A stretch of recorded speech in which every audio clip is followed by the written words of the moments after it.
OpenAI launching GPT-5.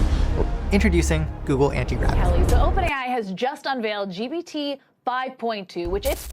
I'm gonna say the thing nobody wants to say out loud. Tomorrow's developers are on track to be worse than the developers working today. And the gap between a working developer and a brand new developer is about to get huge. And before you call this nostalgia or gatekeeping, let me be clear. I love AI. I use AI. It saves me time. The problem isn't the tool. The problem is what the tool is doing to the foundation, to the way an entire generation is learning to build software. We're entering an era of vibe coding, cursor, windsurf, Copilot. Every week, a new assistant, a new wrapper, a new magic button. And a lot of people have learned one skill really well: writing prompts. But prompts aren't engineering. Prompts are shortcuts. And shortcuts are amazing. If you already know the road, if you never learned the road, the shortcut becomes a trap. Right now, I'm seeing people generate a full CRUD in minutes, but they can't explain why it works. They can't explain where it breaks. They can't explain what to do when it goes wrong. It looks like progress, but it's often just speed. Here's my thesis. AI is speeding up code output while slowing down developer growth. The next generation will write more code and understand less. And that's dangerous, because the market doesn't pay you to write code. The market pays you to solve problems.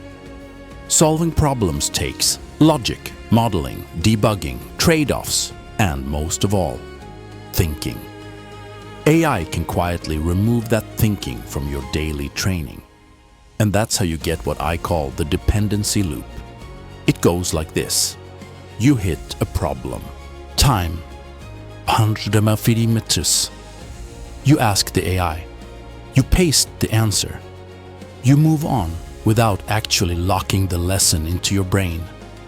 It feels like you're leveling up because you shipped. But a lot of the time, you're just avoiding the discomfort. And discomfort is where learning lives. You know the saying, easy come, easy go.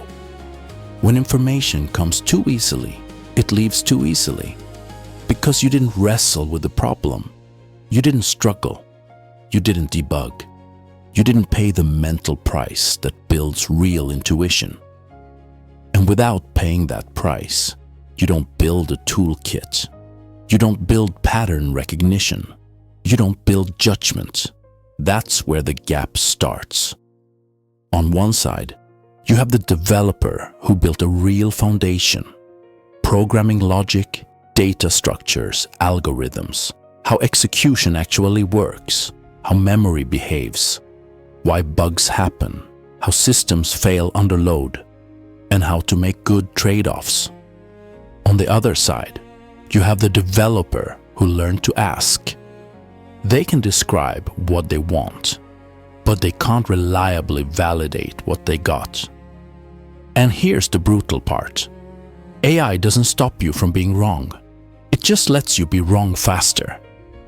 If you can't review with a real engineering eye, you become a copy-paster of convincing code. Now, let me make this real with 3 examples. Not theory. Real life. Example 1. The simple bug that turns into a nightmare. You prompt for a fix. You get a clean-looking solution. The app starts, and then, randomly, it fails. An intermittent bug, the worst kind. The AI first junior does what? Another prompt. The strong developer does something different. They ask, what's the state of the system? What hypothesis explains this? What do I need to log? Where can this break? The difference isn't typing code, it's investigation. Example 2. Performance.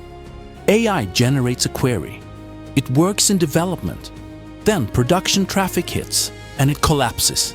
Without fundamentals, the junior might not know how to read an execution plan, spot an n+1 problem, think in indexes and cardinality, measure latency, or decide where caching actually makes sense.